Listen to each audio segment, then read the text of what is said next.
Thank you, Dean Britz. And I'm going to give some remarks that are based on a set of 10 critical Internet and information policy issues that the next presidential administration needs to address going forward. And I actually have these sitting on the tables in the back if anyone wants to take these with them, the blue sheets, on the top 10 issues, in my view, that need to be addressed if we want to preserve and protect the Internet and the World Wide Web and the larger global information sphere that we've been enjoying and that we want to help flourish.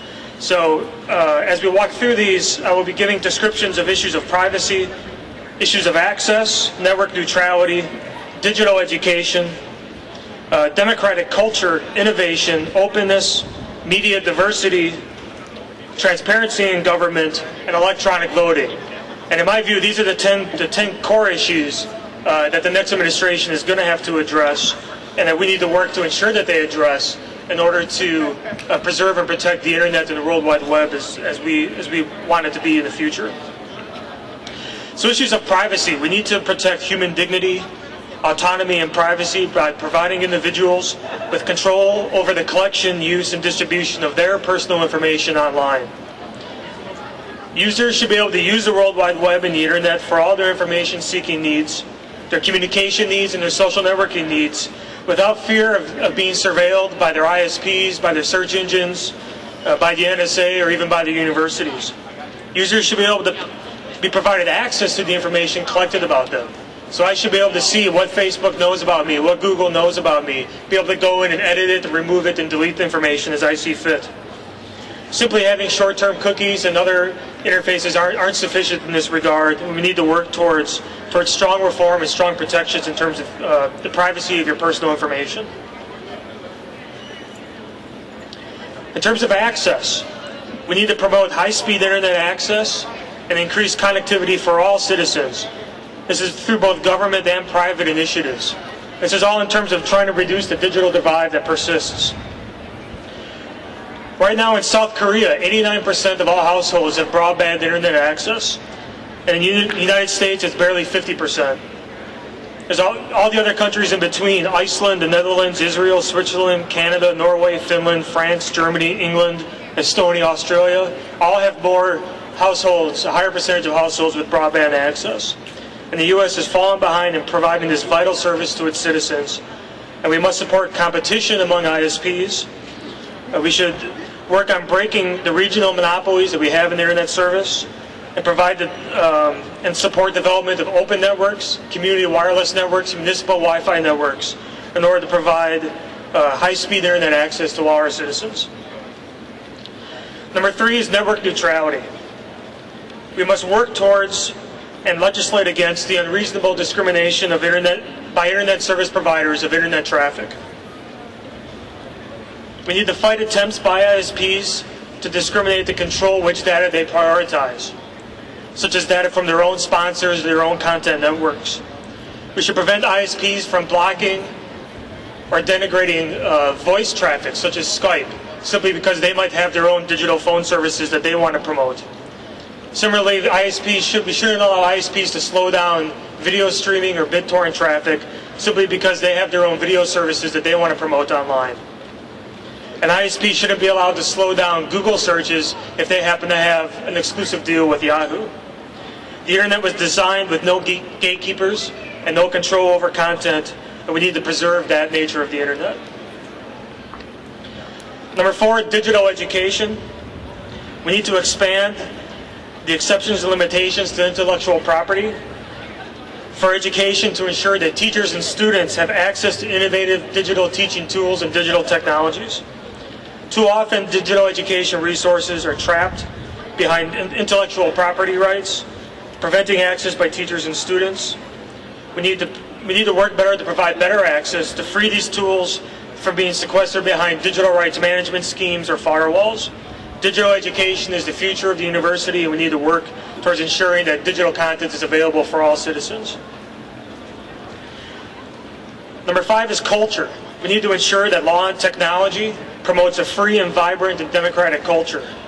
We need to ensure fair exchanges between cultures and protect individual rights to participate and create in culture online. Jack Balkin, a professor of law at Yale Law School, calls this democratic culture, where we provide each individual the ability to participate in the production and distribution of culture online, and we need to foster that with the internet. Number 6 is innovation. We need to restore balanced intellectual property rules and explore alternative incentives to promote innovation, promote freedom, promote access to knowledge, and promote human development. Global agencies like the World Intellectual Property Organization are dominating the discourse and the regulation of intellectual property, and we must work to balance these efforts to ensure fair and equitable access to information and access to knowledge, and especially for the developing world. Number 7, we must have openness. We must support innovation and competition by stimulating openness in software, openness in standards, openness in governance, and openness in content. This is in contrast to the traditional closed and centralized models of development. We need to have an open model where decision-making is transparent, where the openness of different opinions and different perspectives are part of the agendas to foster collaboration and innovation. So we need to embrace open source, open content, and open governance. Media diversity is vital to the success of the internet. We need to limit media concentration and expanded media ownership to ensure a diverse marketplace of ideas. The kind of concentration we've seen with Rupert Murdoch and Fox owning the Fox network, 15 other cable stations, television stations, movie studios, books, the New York Post, the Times of London, and more. Time Warner controls countless numbers of news channels, cable channels, magazines, record labels, book publishing, America Online, and more. Disney owns countless cable channels, movie pictures, internet sites, Viacom, and on down the line. As media concentration becomes an issue in broadcast and in print, it's increasingly an issue in online information as well. So we must fight to prevent the continued control of information by only a few commercially driven organizations. Number 9, we have transparency in government. We must preserve accountability and oversight in government functions at all levels, from the federal government down to the village of Shorewood and other local communities. We must provide electronic access to government resources and government information. And transparency must be built into the technological design of government websites, procurement decisions, debates, and all other governmental issues. And finally, electronic voting.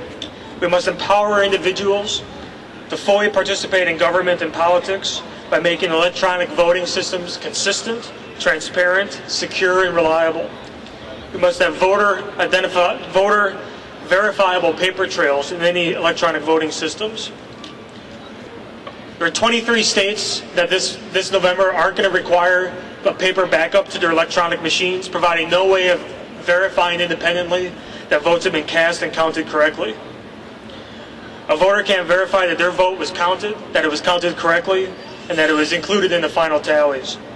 Most of these machines use black box technologies that have been protected by intellectual property and other regimes, other property rights regimes, to prevent the ability to look at the code to ensure that this most fundamental part of our democracy is being performed correctly.